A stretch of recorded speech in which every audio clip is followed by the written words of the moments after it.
High guys, ಎಲ್ಲರಿಗೂ ನಮಸ್ಕಾರಗಳು. Welcome back to Sagar story. Stock cricketing ಅಪ್ಡೇಟ್ಸ್ಗೆ ಎಲ್ಲರಿಗೂ ಸ್ವಾಗತ. ಸೊ ಹೋಗ್ಬಿಡೋಣ ಮೊದಲನೇ ಅಪ್ಡೇಟ್ಗೆ. ನೋಡ್ತಾ ಇರ್ಬೋದು, ಡಿಸ್ಪ್ಲೇ ಮಾಡ್ತಾ ಇದ್ದೀನಿ ಏನಾಗಿದೆ ಕತೆ ಅಂತ. ಡೆಲ್ಲಿ ಕ್ಯಾಪಿಟಲ್ಸ್ ಅವರು ನಮ್ಮ ಹೋಮಿಗೆ ಬಂದ್ಬಿಟ್ಟು ಬೆಂಗಳೂರಲ್ಲಿ ಗೆಲ್ತಾ ಇದ್ದಂಗೆ ಒಂದು ಪೋಸ್ಟ್ನ ಹಾಕೊಂಡಿದ್ರು ಈ ಥರ: Bengaluru hates just hates different one eights painted ಅಂತ ಹಾಕ್ಬಿಟ್ಟು ರೆಡ್ನ ಮತ್ತೆ ಫಸ್ಟ್ ಬ್ಲೂನ ಹಾಕಿದ್ರು, ಆಮೇಲೆ ರೆಡ್ನ ಹಾಕೊಂಡಿದ್ರು. ಸೊ ಇವಾಗ ನಮ್ಮ RCB ಹಾಕೊಂಡಿದ್ದಾರೆ ನೋಡಿ, ರೆಡ್ನ ಹಾಕೊಂಡು ಆಮೇಲೆ ಬ್ಲೂನ ಹಾಕೊಂಡಿದ್ದಾರೆ. Blue red blue, Delhi hits just is different one it's painted ಅಂತ ಹಾಕೊಂಡಿದ್ದಾರೆ. ಸೊ ಮುಯ್ಯಿಗೆ ಸಮೇತ ವಾಪಸ್ ಕೊಡೋದು ಅಂದರೆ ನೆನ್ಪಿಟ್ಕೊಂಡು ಕೊಟ್ಟಿದ್ದಾರಲ್ಲ, ಇದು ಮೆಚ್ಕೊಬೇಕು. ಸೊ ಇದು ಇನ್ನೇ ಫ್ರೆಂಡ್ಲಿ ವೇ ತೊಗೊಬೋದು, ಏನು ಜಗಳ ಆಡ್ತಿದ್ದಾರೆ ಅಂತ ಏನಲ್ಲ.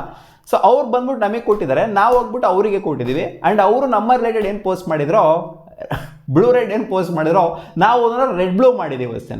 ಸೊ ಒಂಥರ ರೈವಲ್ರಿ ಅನ್ನೋದು ಸ್ಟಾರ್ಟ್ ಆಗಿದೆ ಅಂತ ಅನಿಸಿದೆ RCB versus Delhi capitals. Last 2 ಸೀಸನ್ನ ಗಮನಿಸ್ತು ಅಂತಂದರೆ, ಒಂದು ಟ್ರೆಂಡ್ನ ಗಮನಿಸ್ತು ಅಂತಂದರೆ, ಇವ್ರು ಬಂದು ನಮಗೆ ಹೊಡೆಯೋದು, ನಾವು ಹೋಗ್ಬಿಟ್ಟು ಅವ್ರಿಗೆ ಹೊಡೆಯೋದು. ನೆಕ್ಸ್ಟ್ ಸೀಸನ್ ಏನಾದ್ರು ಇನ್ ಕೇಸ್ ಏನಾದರೂ ಈ ಥರ ಏನಾದ್ರು ಡಬಲ್ ಏನಾದ್ರು ಸಿಕ್ತು ಅಂದರೆ, ಡಬಲ್ ಹೆಡರ್ ಏನಾದ್ರು ಸಿಕ್ತು ಅಂತ ಅಂದರೆ, 2 ಮ್ಯಾಚ್ ಆಡೋ ಥರ ಏನಾದ್ರು ಸಿಕ್ತು ಅಂದರೆ, ರೌಂಡ್ ರಾಬಿನ್ ಏನಾದ್ರು ಸಿಕ್ತು ಅಂತ ಅಂದರೆ, ಅವಾಗಲೂ ಕೂಡ ಇದೇ ಥರ ಆಗುತ್ತೆ ಅಂತ ಕಾಸು ನೋಡಬೇಕು. ಅಪ್ಡೇಟ್ ಬಿಟ್ಟು ಮುಂಬೈ ಇಂಡಿಯನ್ಸ್ ಅಲ್ಲಿ ಒಬ್ರು ರೂಲ್ಡ್ ಔಟ್ ಆಗಿದ್ದಾರೆ ಅಂತ ಅಪ್ಡೇಟ್ ಬಂದಿದೆ. ಅದೇ ಓವರ್ಸೀಸ್ ಪ್ಲೇಯರ್ ಆಗಿರುವಂಥ ಮಿಚೆಲ್ ಸ್ಯಾನ್ವರ್ ಅವರು ರೂಲ್ಡ್ ಔಟ್ ಅಂತೆ. ಅವ್ರಿಗೆ ಲೈಟಾಗಿ ನಿಗಲ್ಲಾಗಿತ್ತು, ಗೊತ್ತಿರೋದೆ ಅಂತ ಅಂದ್ಕೊಂಡಿದ್ದೀನಿ.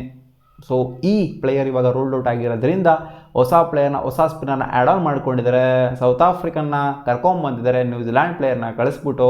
ಅದೇ ಕೇಶವ್ ಮಹಾರಾಜ್, ಒಳ್ಳೆ ಸ್ಪಿನ್ನರು, ಕ್ವಾಲಿಟಿ ಸ್ಪಿನ್ನರು, ಒಂದು ರೇಂಜಿಗೆ ಸಖತ್ತಾಗಿ ಮಾಡ್ತಾರೆ ಅಂತಲೇ ಹೇಳ್ಬೋದು. ಸ್ಪಿನ್ ಅಂತ ಬಂದಾಗ ಆಲ್ರೌಂಡರ್ ಅಲ್ಲ, ಸ್ಪಿನ್ನರ್ ಅಂತ ಬಂದಾಗ ವೆಲ್ ಆ್ಯಂಡ್ ಗುಡ್. ಅವಕಾಶ ಸಿಕ್ತು ಅಂತ ನನ್ನ ಪ್ರಕಾರ ಅವಕಾಶ ಸಿಗುವಂಥ ಚಾನ್ಸಸ್ ಇವರಿಗೆ ಅಷ್ಟೇನಾಗಿ ಕಾಣಿಸ್ತಾ ಇಲ್ಲ. ಯಾಕಂದರೆ ಅಲ್ಲ ಅವರಿದ್ದಾರೆ, ಇವ್ರು ಸ್ಯಾನರ್ ಆಗಿತ್ತು ಅಂದರೆ ಬ್ಯಾಟಿಂಗು ಕೂಡ ಅಬಿಲಿಟಿ ಇದೆ ಅಂತ ಆಡಿಸ್ತಾ ಇದ್ರು.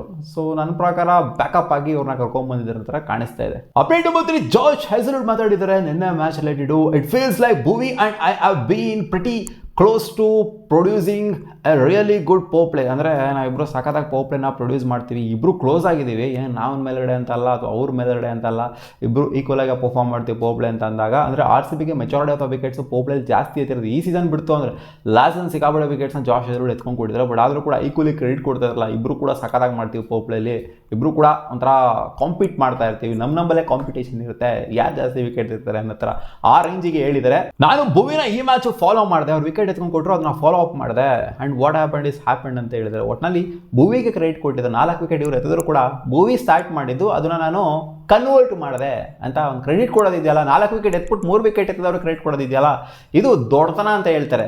ನೆಕ್ಸ್ಟ್ ಅಪ್ಡೇಟ್, ಅದೇ ಕೃಣಾಲ್ ಪಾಂಡ್ಯ ಅವರು ಮಾತಾಡಿದರೆ ನಮ್ಮ ರಜತ್ ಪತಿದಾರ್ ಬಗ್ಗೆ, ರಾಜ್ರ ಬಗ್ಗೆ ಮಾತಾಡಿದ್ದಾರೆ. The way Rajat Patidar has led team has been amazing. The best part about him is that he gives confidence to players and allows them to be themselves in the game. ಅವರಾಗಿರೋದಕ್ಕೆ ಇಷ್ಟಪಡ್ತಾರಂತೆ, ಆ್ಯಂಡ್ ಬೇರೆ ಪ್ಲೇಯರ್ಸ್ಗಳು ಕೂಡ ಅವರಾಗಿರೋದಕ್ಕೆ ಬಿಡ್ತಾರಂತೆ ಅಂತ ಹೇಳಿದರೆ. ಅಂದರೆ ಲಿಬರ್ಟಿ ಇದೆ ಈ ಒಂದು ಟೀಮಲ್ಲಿ, ಏನು ಬೇಕಾದ್ರೂ ಹೇಳ್ಬೋದು. ಕ್ಯಾಪ್ಟನಿಗೆ ನಾವು ಕೂಡ ಹೋಗ್ಬಿಟ್ಟು ಡಿಸ್ಕಸ್ ಮಾಡ್ಬೋದು. ಒಬ್ಬ ಸಿಕ್ಕಾಪಟ್ಟೆ ಎಕ್ಸ್ಪೀರಿಯನ್ಸ್ಡ್ ಒಬ್ಬ ಲೆಜೆಂಡ್ ಹತ್ರ ಮಾತಾಡ್ಕೊಂಡು ಹೋಗ್ಬಿಟ್ಟು, ಒಬ್ಬ ಹೆಂಗ್ ಕ್ಯಾಪ್ಟನ್ ಹತ್ರ ಹೋಗ್ಬಿಟ್ಟು ಎಲ್ಲರೂ ಕೂಡ ಮಾತಾಡ್ಕೊಂಡು ಸಿಕ್ಕಾಪಟ್ಟೆ ಡಿಫ್ರೆನ್ಸ್ ಅಂತೂ ಇದ್ದೇ ಇರುತ್ತೆ. ಸೊ ಇದು ತೋರಿಸ್ಕೊಂಡು ಕೊಟ್ಟಿದೆ ನಮ್ಮ RCBಲಿ. ಈ ಹಿಂದೆ ಹೆಂಗಿತ್ತು ಅಂತಂದರೆ, ಲೆಜೆಂಡ್ಸ್ಗಳು ಕ್ಯಾಪ್ಟನ್ ಆಗೋರು, ಲೆಜೆಂಡ್ಸ್ಗಳು ಕ್ಯಾಪ್ಟನ್ ಆದಾಗ ನಾವು ನೋಡದೇ ಇರೋಂಥದ್ದನ್ನೆಲ್ಲ ನಾವು ಒಬ್ಬ ಯಂಗ್ಸ್ಟರು, ಒಬ್ಬ ಸಾಧಾರಣ ಒಬ್ಬ ಪ್ಲೇಯರು, ಇವಾಗ ಅಸಾಧಾರಣ ಆಗಿ ಹೋಗ್ಬಿಟ್ಟಿದ್ರೆ, ಒಬ್ಬ ಸಾಧಾರಣ ಪ್ಲೇಯರ್ಗೆ ಕ್ಯಾಪ್ಟನ್ಸಿ ಕೊಡ್ತು ಅಂದರೆ ಯಾವ ಥರ ಲೀಡ್ ಮಾಡ್ಬೋದು ನಮ್ಮ RCB ನನ್ನ ಹತ್ರ ತೋರಿಸ್ಕೊಂಡು ಕೊಟ್ಟಿದ್ದಾರೆ. ಯಾವುದೇ ಒಂದು ಈಗೋ ಇಲ್ಲ, ಯಾವುದೇ ಒಂದು ಆ್ಯರೋಗ್ಯಾಂಟ್ ಈನೆಸ್ಸು ಎಲ್ಲ ಇಲ್ಲ, ಒಂಥರ ತಲೆ ಮೇಲೆ ಕೊಂಬಂದ್ಬಿಟ್ಟಿದೆ ಅನ್ನೋ ಥರ ಎಲ್ಲ ಏನೂ ಇಲ್ಲ ರಜತ್ ಪತಿದಾರ್ಗೆ. ಯಾವಾಗಲೂ ಕೂಡ ಕಾಮ್, ಕೂಲ್ ಆ್ಯಂಡ್ ಕಂಪೋಸ್ಡ್ ಆಗಿರ್ತಾರೆ. ಅವ್ರ ಆ್ಯಂಗರ್ನಾಗಿರಲಿ, ಅವ್ರ ಫ್ರಸ್ಟ್ರೇಷನ್ ಆಗಿರಲಿ, ಒಂದು ಮ್ಯಾಚ್ನೂ ಕೂಡ ಅವ್ನು ನೋಡೇ ಇಲ್ಲ. ಅಪ್ಡೇಟ್ ನಂಬರ್ 5, ದಿನೇಶ್ ಕಾರ್ತಿಕ್ ಅವರು ಮಾತಾಡಿದರೆ ನಮ್ಮ RCB ಸ್ಟೇಡಿಯಂ, ಚಿನ್ನಸ್ವಾಮಿ ಸ್ಟೇಡಿಯಂ ಬಗ್ಗೆ ಮಾತಾಡಿದರೆ. It's a wonderful feeling to do well at Chinnaswamy. ಅಂದರೆ 4 ಮ್ಯಾಚ್ನ ಗೆದ್ವಲ್ಲ, 5 ಮ್ಯಾಚಲ್ಲಿ ಸಿಕ್ಕಾಪಟ್ಟೆ ಸಗದಾಗಿ ಪರ್ಫಾರ್ಮ್ ಮಾಡಿದ್ದೀವಿ ನಾವಿಲ್ಲಿ, ಖುಷಿ ಇದೆ ಅದರಲ್ಲಿ. 1 ಮ್ಯಾಚ್ ಮಾತ್ರ ಸೋತ್ವಿ DC ಅಗೇನ್ಸ್ಟು, ಅದ್ರ ರಿವೆಂಜ್ಗೆ ವಾಪಸ್ ಬಂದ್ಬಿಟ್ಟು ಕೊಟ್ವಿ ಇಲ್ಲಿ ಇವರಿಗೆ. Purely because of the support. Chinnaswamy ಸ್ಟೇಡಿಯಮಲ್ಲಿ ನಮಗೆ ಸಿಗೋವಂಥ ಸಪೋರ್ಟ್ ಇದೆಯಲ್ಲ, ಅದು ಎಲ್ಲೂ ಕೂಡ ಸಿಗೋದಿಲ್ಲ. The red flags and the very enthusiastic DJ as well ಅಂತ DJ ಬಗ್ಗೆ ಸಿಕ್ಕಾಪಟ್ಟೆ ಪ್ರಶಂಸೆನ ವ್ಯಕ್ತಪಡಿಸಿದ್ದಾರೆ. ಹೌದು, RCB ಅಂದರೆ ಚಿನ್ನಸ್ವಾಮಿ ಸ್ಟೇಡಿಯಮಲ್ಲಿ ಕೊಡುವಂಥ DJ ಇದೆಯಲ್ಲ, ಅದು ಯಾವುದೇ IPL ವೆನ್ಯೂಲ್ಲೂ ಕೂಡ ಆ ರೇಂಜಿಗೆ ಸಪೋರ್ಟ್ ಆಗಿರಲಿ, RCB ಕೊಡುವಂಥ ಸಪೋರ್ಟ್ ಆಗಿರಲಿ, ಜೊತೆಗೆ ಆ ಒಂದು DJ ಇರೋಂಥ ಕ್ರೇಜೇ ಆಗಿರಲಿ, ಯಾವ ವೆನ್ಯೂಲ್ಲೂ ಕೂಡ ನಾವು ನೋಡಿರೋದಲ್ಲ. ನೀವು ಮ್ಯಾಚ್ ನೋಡ್ತಿದ್ರ ಅಂತಲೇ ಗೊತ್ತಿರುತ್ತೆ ಯಾವ ಥರ DJ ಆಗ್ತಾ ಇರುತ್ತೆ ಅಲ್ಲಿ ಅಂತ. ಅಪ್ಡೇಟ್ ನಂಬರ್ 6, ಭುವನೇಶ್ವರ್ ಕುಮಾರ್ ಅವರು ಮಾತಾಡಿದ್ದಾರೆ. ಅವರೇ ಇಲ್ಲಾಗರು ಅವರು ಪುಷ್ ಮಾಡೋದಕ್ಕೆ ರೆಡಿ ಇದೆ ಅಂತೆ ರಜತ್ ಪತಿದಾರ್. ನಿನ್ನೆ ನಾವು ಅಂದ್ಕೊಂಡ್ವಿ ಏನಕ್ಕೆ ರಜತ್ ಪತಿದಾರು ಪುಷ್ ಮಾಡಲಿಲ್ಲ, ಥ್ರೂ ಕೊಡ್ಬೋದಾಗಿತ್ತು, ಹಂಗೆ ಒಂದೇ ಫುಲ್ಲು ಥ್ರೋಟಲ್ಲಿ ಹಂಗೆ ನಜ್ಜಿ ಆಕ್ಸಿಲೇಟ್ ಮಾಡ್ಬೋದಾಗಿತ್ತು. ಜಾಶ್ ಹೆಸರನ್ನು ಜೊತೆಗೆ ಇವ್ರನ್ನು ಇಬ್ಬರೂ ಕೂಡ 8 ಓವರ್ ಹಾಕಿಸ್ಕೊಡ್ಬೋದಾಯಿತು ಒಂದೇ ಫ್ಲೋಲಿ ಅಂತ ಅಂದ್ಕೊಂಡ್ವಿ. ಬಟ್ ಇವ್ರು ಕೊಟ್ಟಿರೋಂಥ ಸ್ಟೇಟ್ಮೆಂಟ್ ಏನು ಅಂತಂದರೆ, it was very hot day, happy with 3 overs, don't want to push more considering the age ಅಂತ ಹೇಳಿದರೆ, ನಮ್ಮ ಏಜಿಗೆ ನಾವು 3 ಓವರ್ ಒಂದು ಥ್ರಾಟ್ ಹಾಕಿದ್ದೀವಲ್ಲ ಅದೇ ಒಂದು ದೊಡ್ಡ ವಿಷಯ. ಅಂದರೆ ಗ್ಯಾಪ್ ಇಲ್ದಂಗೆ ಹಾಕಿದ್ದೀವಲ್ಲ ಅದೇ ಒಂದು ದೊಡ್ಡ ವಿಷಯ. 4 ಓವರ್ ಹಾಕ್ಬಿಟ್ರೆ ಇಂಜುರಿ ಹೀಟ್ ಇದ್ದರಿಂದ ಇಂಜುರಿ ಆಗೋಗ್ಬಿಡ್ಬೋದು, ಕ್ರ್ಯಾಂಪ್ಸ್ ಆಗೋಗ್ಬಿಡ್ಬೋದು. ಮುಂದಿನ ಫ್ಯೂಚರ್ನು ಕೂಡ ಯೋಚನೆ ಮಾಡಿಕೊಂಡು, ಅಂದರೆ ಇನ್ನೂ ಸ್ವಲ್ಪ ಮ್ಯಾಚ್ನ ಆಡೋದು ಬಾಕಿ ಇದೆ, IPL ಇದೆ ಲಾಸ್ಟ್ ಮ್ಯಾಚ್ ಏನಲ್ಲ, ನಾವು ಫುಲ್ ಥ್ರಾಟ್ ಹಾಕ್ಬಿಡೋದಕ್ಕೆ ತೊಗೊಂಡೋಗ್ಬಿಟ್ಟು. ಸೊ ಅದಕ್ಕೋಸ್ಕರ ನಾವು 3 ಓವರ್ಗೆ ನಿಲ್ಲಿಸಿದ್ವಿ. ಜಾಶ್ ಹೆಸರೋಡ್ ಆಗಿರಲಿ ನಾವಾಗಿರಲಿ, ನಾವೇನು ಹೆಂಗೆ ಎನರ್ಜೆಟಿಕ್ 19 ವರ್ಷದ 18 ವರ್ಷದ ಹುಡುಗ ಅಲ್ಲ ಬಂದ್ಬಿಟ್ಟು 4 ಓವರ್ಗೆ ಕಂಟಿನ್ಯೂಸ್ ಆಗಿ ಒಂದು ಹ್ಯೂಮಿಡ್ ಕಂಡೀಷನ್ಸಲ್ಲಿ ಹಾಕೋದಕ್ಕೆ ಅಂತ. ಸೊ ಇದ್ರ ಬಗ್ಗೆ ಕ್ಲಾರಿಟಿನ ಕೊಟ್ಟಿದ್ದಾರೆ. ಅಪ್ಡೇಟ್ ನಂಬರ್ 7, ದೇವದತ್ ಪಡಿಕ್ಕಲ್ ಅವರು ಮಾತಾಡಿದ್ರೆ ಮ್ಯಾಚ್ ಎಲ್ಲ ಮುಗಿದಾದ ನಂತರ, ಏನಕ್ಕಪ್ಪ ಆ ರೇಂಜಿಗೆ ಅಗ್ರೆಸಿವ್ ಆಗಿ ಆಡಿದೆ ನೀನು, ನಾಯಿಡಿಗೆ ಪೀಡಿ ಚಚ್ಚಾಕ್ಬಿಟ್ಟಲ್ಲ, 33 ರನ್ನೇ ಹೊಡೆದ್ರು, 34 ರನ್ನು ಎಷ್ಟು ಕ್ವಿಕ್ ಸಕ್ಸೆಷನಲ್ಲಿ ಬಂತು ಅಂತಂದರೆ ಅರೌಂಡ್ ಎಷ್ಟು ಯಾರು ಹೊಡಿದ್ರು 300 ಸ್ಟ್ರೈಕ್ ರೇಟ್ ಹತ್ರ ಹೋಗ್ಬಿಟ್ಟಿತ್ತು ಅಲ್ಲಿ ದೇವದತ್ ಪಡಿಕ್ಕಲ್ ಅವರ ಸ್ಟ್ರೈಕ್ ರೇಟ್ ಆ ರೇಂಜಿಗೆ ಚಚ್ಚಿದ್ದು.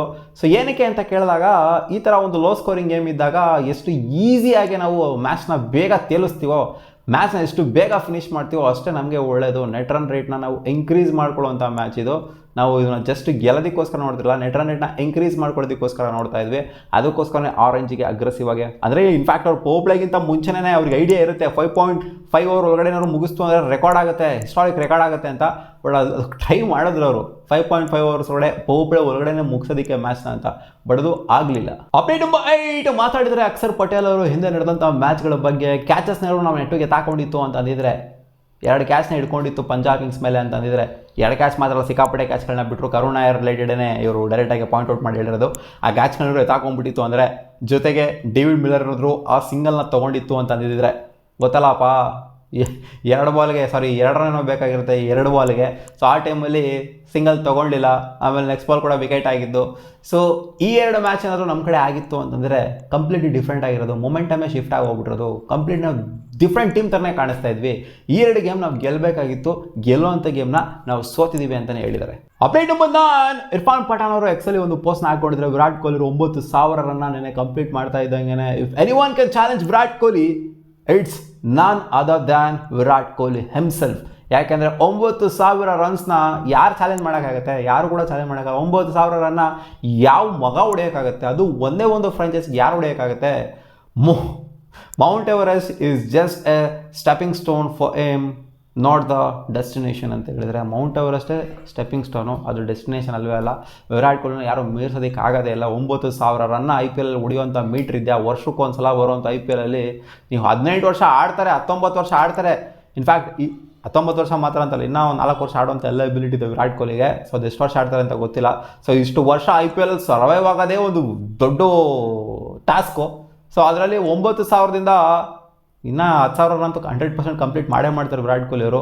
ಇಷ್ಟು ಕಂಪ್ಲೀಟ್ ಮಾಡೋದಿದೆಯಲ್ಲ, ಇದು ಯಾವ ಮಗುಂಗೂ ಕೂಡ ಆಗೋದಿಲ್ಲ ಅಂತ ಹೇಳಿದ್ದಾರೆ. ಅಪ್ಡೇಟ್ ನಂಬರ್ 10, ವಸೀಂ ಜಾಫರ್ ಒಂದು ಸ್ಟೇಟ್ಮೆಂಟ್ ಹಾಕಿಕೊಟ್ಟಿದ್ದಾರೆ. ನಾನು ಏನಾದ್ರು LSG ಡಗೌಟಲ್ಲಿ ಇದ್ದೆ ಅಂತಂದಿದ್ರೆ, ಆ ಒಂದು ಥಿಂಕ್ ಟ್ಯಾಂಕ್ ಏನಾದ್ರು ಇದ್ದಿದ್ದೆ ಅಂತಂದರೆ ನಾನು ಇದನ್ನೇ ಹೇಳ್ತಾ ಇದ್ದಿದ್ದು, ನಾನು ಇದನ್ನೇ ಮಾಡ್ತಾ ಇದ್ದಿದ್ದು. ನಾನು ರಿಷಬ್ ಪಂತ್ನ ಕ್ಯಾಪ್ಟನ್ಸಿಯಿಂದ ಇಳಿಸ್ಬಿಟ್ಟು ಆಡನ್ ಮಾಕ್ರಮ್ಗೆ ಕ್ಯಾಪ್ಟನ್ಸಿನ ಕೊಡ್ತಾ ಇದ್ದೆ ಟಕ್ಕನಂಗೆ.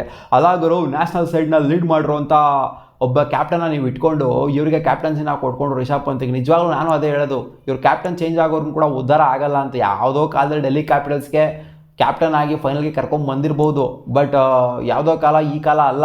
ಅವರೇ ಬೆಟ್ರಾಗಿ ಪರ್ಫಾರ್ಮ್ ಮಾಡ್ತಿಲ್ಲ ರಿಷಬ್ ಪಂತನೇ. ಅಂದ್ರಲ್ಲಿ ಅವರಿಗೆ ಕ್ಯಾಪ್ಟನ್ಸಿನ ಕೊಟ್ಬಿಟ್ಟು ಒಂಥರ ಅವರೇ ಡಿಸ್ಟರ್ಬ್ಡ್ ಆಗಿದ್ದಾರೆ, ಸಿಕ್ಕಾಪಟ್ಟೆ ಡಿಸ್ಟರ್ಬ್ಡ್ ಆಗಿದ್ದಾರೆ. ಈ ಕಡೆ ಏನು ಮಾಕ್ರಮ್ ಏನು ಸಖತ್ತಾಗಿ ಆಡ್ತಾರೋ ಅಂತ ಕೇಳಿದ್ರೆ, ಸಖತ್ತಾಗಿ ಆಡದೇ ಇರ್ಬೋದು, ಬಟ್ ರಿಯಲಿ ಡಿಫ್ರೆಂಟ್ ಪ್ಲೇಯರಾಗಿ ಕಾಣಿಸ್ಕೊಳ್ತಾರೆ ಮಾಕ್ರಮ್ ಅವರ ಕ್ಯಾಪ್ಟನ್ಸಿಲಿ. ನೋಡಿದ್ವಿ ನಾವು ಸೌತ್ ಆಫ್ರಿಕಾಗೆ ಆಗಿರ್ಬೋದು, ನೋಡಿದ್ವಿ ಸನ್ರೈಸರ್ಸ್ ಈಸ್ಟರ್ನ್ ಕೇಪಿಗೆ ಕ್ಯಾಪ್ಟನ್ಸಿ ನಿಭಾಯಿಸ್ತಾಗಾರೋ ಆಗಿರ್ಬೋದು.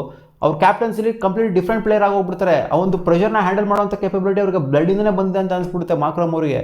ಸೊ ಇದನ್ನು ಟ್ರೈ ಮಾಡ್ಬೋದು LSG ಅವರು. ಏನಕ್ಕೆ ಈ ಥರ ಮಾಡ್ತಿದ್ದಾರೆ ಅಂತ ಗೊತ್ತಾಗ್ತಿಲ್ಲ ಅಂತ ಹೇಳಿದ್ದಾರೆ. ಯಾಕಂದರೆ ಇಷ್ಟು ಅವರೇ ಹೇಳ್ತಿದ್ದಾರೆ, ನಮ್ಮ ಟೀಮಿಗೆ ಬ್ರೇಕ್ ಬೇಕು, ನಮ್ಗೆ ಆಗ್ತಾ ಇಲ್ಲ, ನಮಗೆ ಬ್ರೇಕ್ ಬೇಕು ಅಂತ. ಈ ಥರ ಕಾನ್ಫಿಡೆನ್ಸ್ ಲೋ ಇರೋಂಥ ಟೈಮಲ್ಲಿ ಮತ್ತೆ ಕ್ಯಾಪ್ಟನ್ಸಿನ ಇವ್ರಿಗೆ ಕೊಡ್ತು ಅಂತಂದರೆ, ಹಿಂಗೆ ಕಂಟಿನ್ಯೂ ಮಾಡ್ತು ಅಂತಂದರೆ LSG ಎದ್ದೇಳೋದಿಲ್ಲ ಅಂತ ಕೂಡ ಹೇಳಿದ್ದಾರೆ. ಸೊ ಇದು ನಿಜ ಕೂಡ ಹೌದು. LSGನೂ ಎದ್ದೇಳೋದಿಲ್ಲ, KKR ಎದ್ದೇಳ್ಬೋದು, ಬಂದರೂ ಬರ್ಬೋದು 10ಕ್ಕೆ, ಬಟ್ LSG ಅಂತೂ ಎದ್ದೇಳೋದ್ರ ಕಾಣಿಸ್ತಾ ಇಲ್ಲ. ಮತ್ತೆ ಸಿಗೋ ಮುಂದೆ ನೋಡಿದಿಲ್ಲ ಗಾಯ್ಸ್. ಇಷ್ಟವಾಗಿರೋ ಟಾಪ್ ಕ್ರಿಕೆಟಿಂಗ್ ಅಪ್ಡೇಟ್ಸ್. ನಿಮ್ಗೆ ಏನಾದರೂ ಇಷ್ಟು ಸ್ವಲ್ಪ ಇಷ್ಟ ಆಗಿದ್ರು ಲೈಕ್ ಮಾಡಿ.